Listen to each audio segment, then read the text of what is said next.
A very warm welcome to you from the parish of Mottingham, St Andrew with St Alban. And thank you for joining me, the Revd Ian Welch, for this illustrated talk on the pre-Raphaelite painter, William Holman Hunt.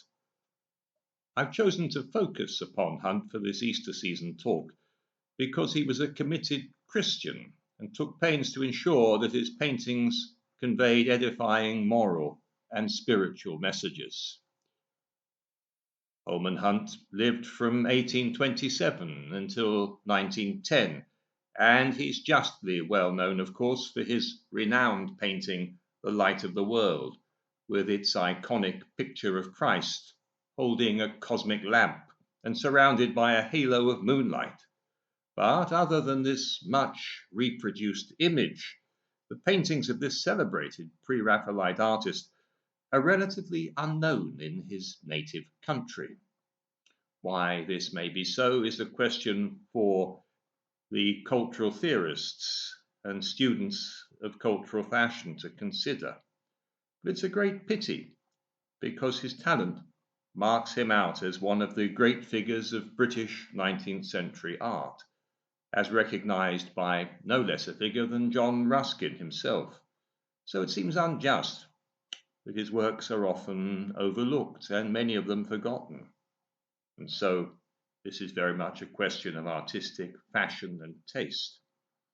There can be little doubt, of course, that the 20th century rejection of the sentimentality evident in so much Victorian art continues to wield influence, and it may yet be some time before Holman Hunt is given the cultural esteem that is surely due to him. In the early phase of his career, Hunt struggled greatly with poverty as he had little support from his family. And in 1839, he was sent to work as a clerk at the tender age of only 12. As a teenager, he continued in the free time available to him to hone his talent in draftsmanship and painting. And on the strength of this work, after 2 unsuccessful attempts, he managed to gain entry to the Royal Academy. That was in 1844, and he had the good fortune then to meet his contemporary, John Everett Millais. The youthful artists soon realized they shared much in artistic vision, and they were a great encouragement to one another. Millais provided Hunt with a measure of the financial support that he so desperately needed. And for his part, Millais was greatly impressed by Hunt's sincerity, honesty, and determination, qualities that were so evident in his character. And in fact, Hunt was soon to become a driving force in what became known as the PRB, or Pre-Raphaelite Brotherhood. Holman Hunt was tenacious in his artistic application and adherence to the ideals he set for himself. And this meant that he would work for months on a single painting rather than compromise on his very high standards. He was known to take as long as 5 or even 10 years to complete a single work. He had a keen sense of morality and a deep Christian faith, believing that art was a handmaid in the cause of justice, truth, and spiritual vision, and he put these ideals above commercial considerations. In the Victorian era, his religious sensibility appealed to a very wide audience, and also he was very much in touch with the zeitgeist in taking inspiration from the works of Shakespeare, Keats, and Tennyson, as evident in his choice of subject matter for paintings like Claudio and Isabella, the one that's next to me here. This was painted in 1850 and is based on Shakespeare's play Measure for Measure. The painting, as you see, focuses on the prison scene in which Claudio implores his sister, Isabella, to sacrifice her sexual virtue in order to assuage the Duke's lust, in order to save his own life. In keeping with Hunt's moral purposes, this picture strongly focuses on the themes of moral purity, sexual sin, and guilt. This is one of Hunt's earliest pre-Raphaelite paintings. It was started in 1850 but not completed and exhibited at the Royal Academy until 1853, a time frame very much in keeping with his painstaking methods, with the work's intense faithfulness in replicating naturalistic detail. The prison setting is taken from the Lollards prison at Lambeth Palace, and this, along with the carefully observed period costume, give a keen sense of historical context. Whenever possible, Hunt painted outdoors in full sunlight, and this is captured in the painting in question in the view through the prison window. All the details are taken from a very precise observation of nature. A similar moral and spiritual concern are evident in another early work, which was called the Hireling Shepherd. Here we have that very highly coloured and beautiful painting. This was painted in the countryside near Ewell in Surrey, and illustrates Hunt's view that landscapes should be painted directly from nature, out of doors, and in Hunt's words, abjuring altogether brown foliage, smoky clouds, and dark corners. His fellow artist, F.G. Stevens, said of this work that it shows that Hunt was absolutely the first figure painter who gave a true colour to sun shadows, made them partake of the tint of the object in which they were cast. Well, that's quite an accolade from a fellow contemporary artist, as artists are often, of course, very much in competition with one another. The colours have a haunting, almost surrealistic brightness and clarity, and Hunt had remarkably keen sight. He was reputed to be able to see the moons of Jupiter with the naked eye. Hunt's minute and faithful representation of all the details is clear. Every leaf, rock, and flower are painted in great detail, and the process was highly laborious, requiring great patience and tenacity, not to mention the strength of constitution to sit outdoors hour after hour in all weathers. The stunning results are evident in some of the most beautiful landscapes that there are in British art, and it's a pity they're not more widely known. To enable them to work on their respective outdoor paintings, Hunt and Millais had taken lodgings together at a country house near Ewell, because Millais was working at the time on his well-known tragic painting of the drowned Ophelia. They were working in the same locality, while Hunt was working on this painting, the Hireling Shepherd. This might be read as a simple rustic flirtation in a beautiful rural setting, but Hunt's intention was to underscore a much more serious moral message, much in keeping, indeed, with Hunt's appearance at the time. And here we have an image of Hunt. See him looking something like an Old Testament prophet. There he is. The shepherd in the painting that we've just been considering is symbolic of the church, neglecting its flock as Hunt saw it in the mid-19th century, and pursuing instead venal pleasures. The sheep in the painting have been neglected by the shepherd, and they've perilously strayed into the corn, and the lamb, nuzzling at the girl's lap, is seen eating a green apple. Well, these are food substances that could lead to the sheep becoming blown or bloated with gases, and so to a painful death. Almost incidental to the serious moral and social intent, but central to Hunt's method, is the beautiful warmth of sunlight reflected in the flock's woolen coats and the delicate array of wild flowers that was seen in the foreground. This painting was very much a landmark moment in Hunt's career, as he succeeded in selling it to a warmly appreciative magistrate for the princely sum of 300 guineas, a small fortune in those times. And that meant that For the time being, he could live with a measure of financial security and focus on his artistry and the projects that were dear to his heart. With this newfound security and confidence, Hunt was able then to turn his attention to questions of morality, questions of social justice, as is especially evident in the painting that he turned his attention to next, entitled Awakening Conscience. It can be seen when the galleries are open again at the Tate Britain. It's a remarkable work, and it might be taken at first glance as an image of a rather stifling bourgeois domestic idyll. But on closer inspection, it yields far more sinister evocations. The key to the work lies in the woman's expressive posture. She has stood up, extricating herself from the reclining gentleman's relaxed and licentious embrace, to gaze out into the sunlit garden. She's looking beyond the room to a different reality.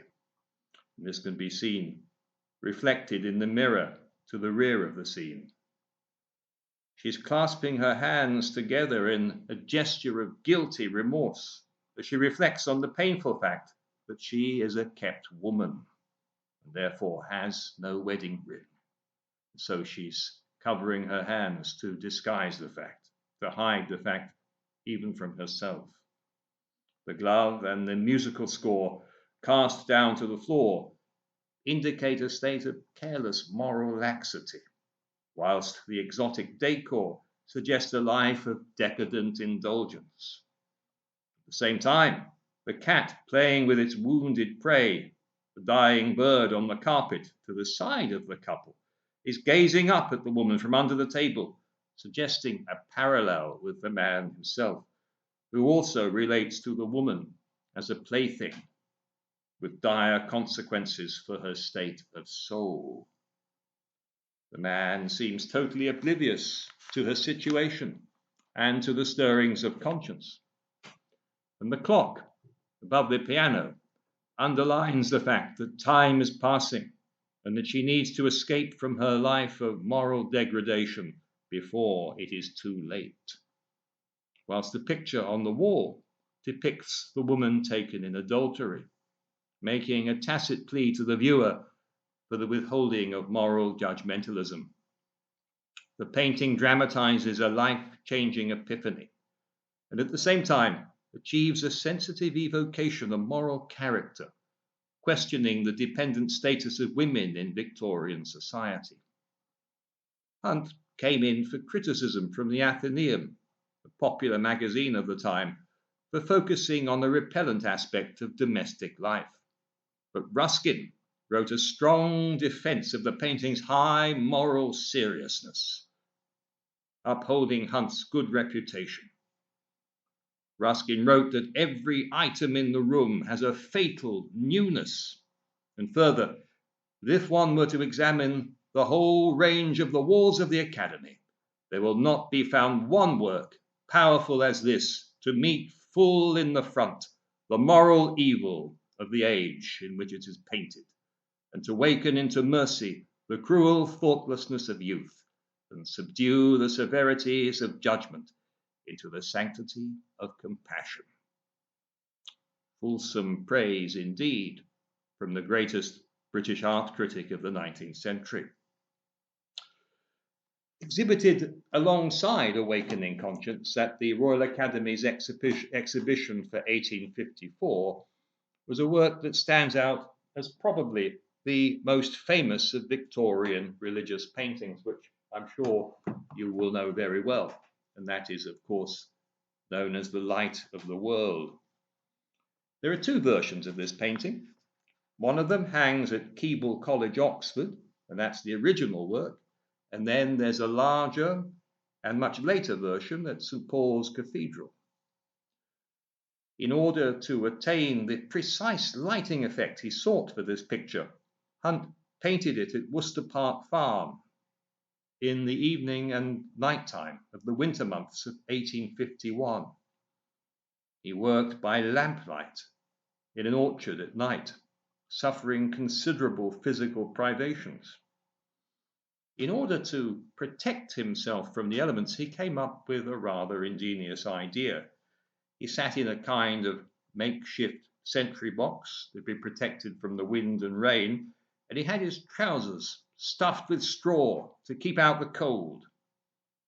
Well, just shows the lengths he went to complete the paintings that were so dear to his heart. This work is justly celebrated for its high technical finish and its complex symbolism. The painting illustrates a verse from the Bible, Revelation 3:20.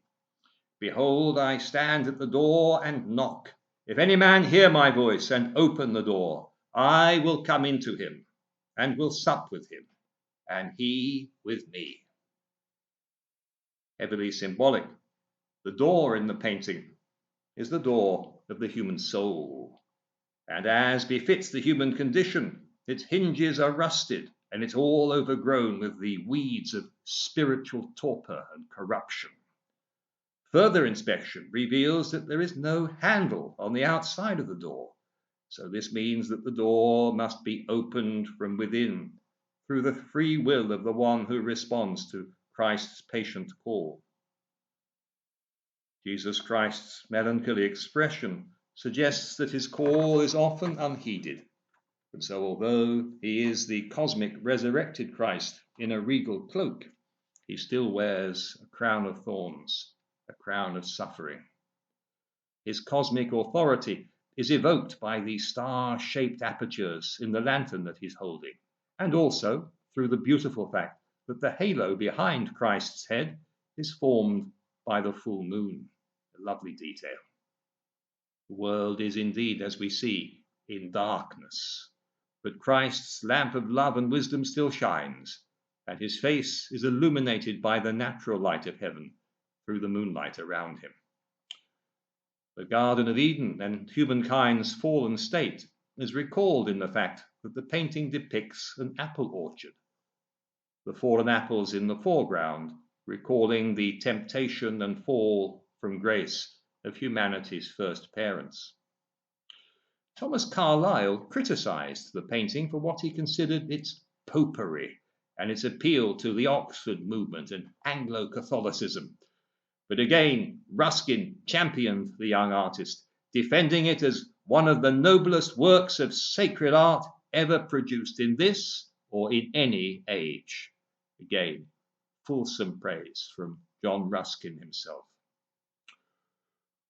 Following his overall success at the 1853 exhibition, Hunt went on to realize his long-held ambition of painting religious works in their natural setting, and he left for the Holy Land the following year, effectively signaling the end of the pre-Raphaelite Brotherhood as a united movement, as Hunt, Millet, and Rossetti subsequently went on to follow their own unique and individual artistic paths. Hunt's wish to paint biblical scenes in situ was typical of his thoroughness and his full embrace of the rational and scientific spirit of the age, wanting to do his work from close observation. One of the impressive works from Hunt's trips to the Middle East was his finding of the Saviour in the temple. And that is not a very well-known work, and it's worthy of our attention. Here we have the finding of the Saviour in the temple.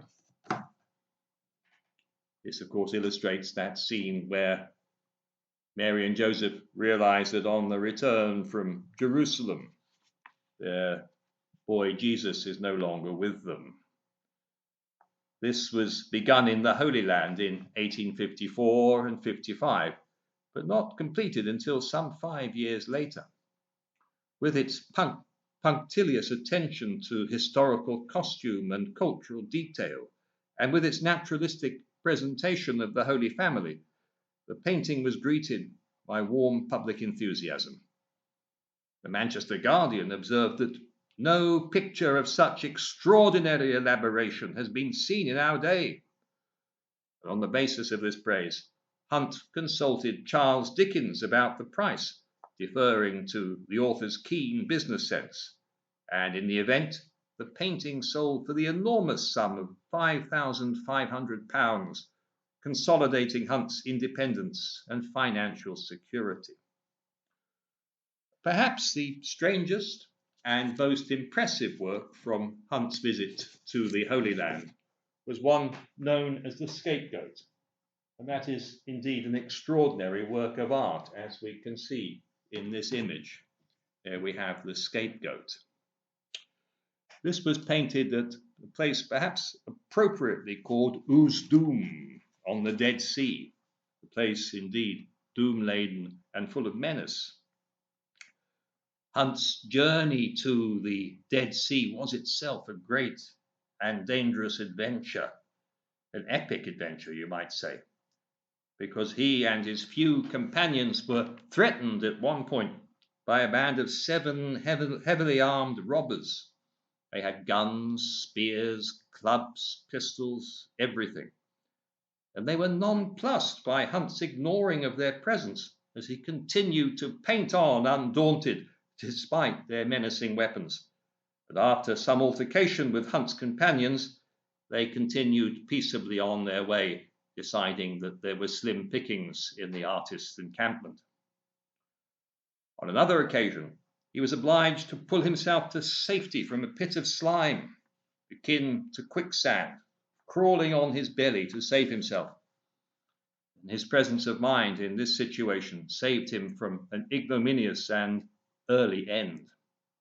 Then later, on the way back from the Dead Sea location, Hunt and his companions found themselves in the middle of a local civil war, having to dodge bullets coming from all directions.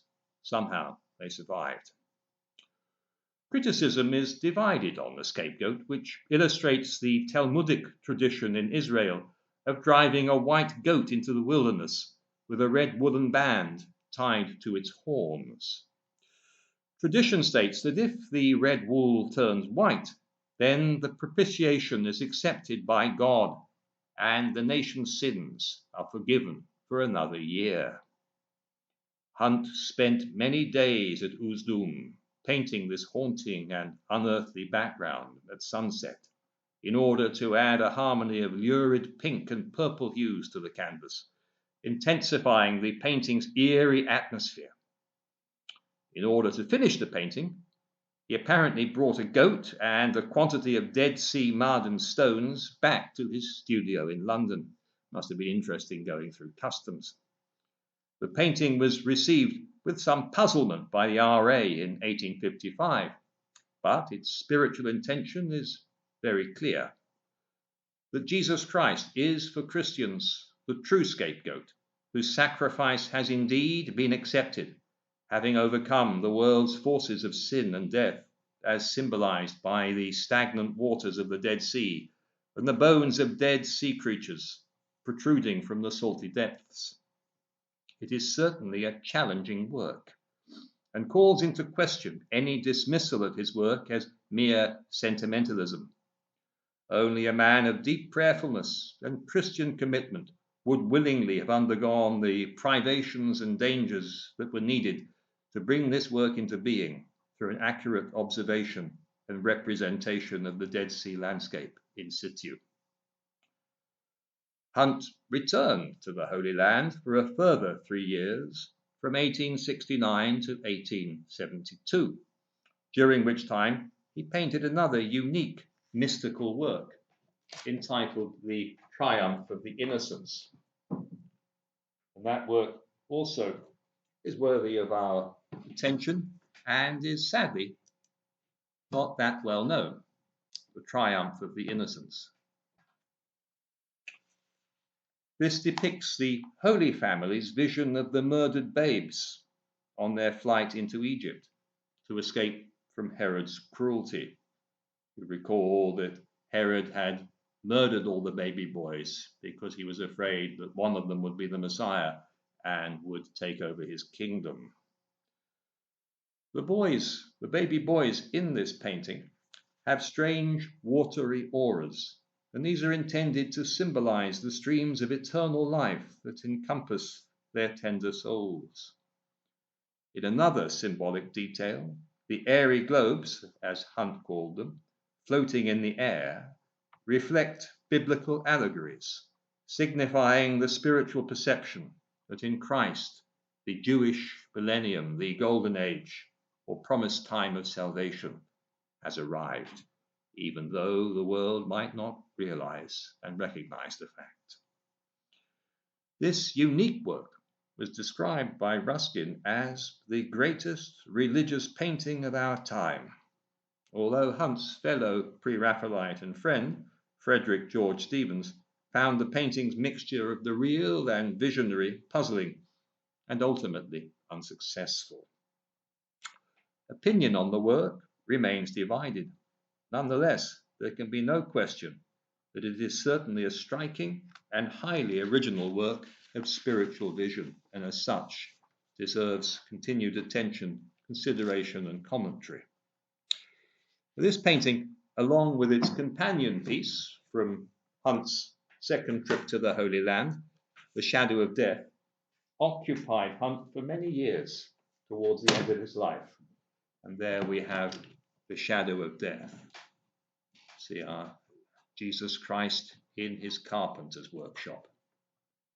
Again, a very unusual work of art.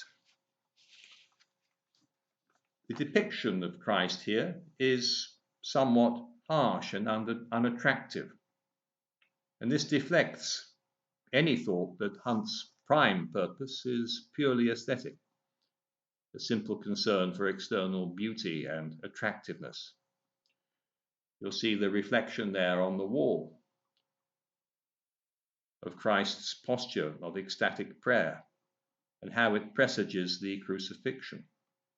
And this fact is witnessed by his mother, who's kneeling to his side, and she sees the reflection on the wall, the disquieting shadow.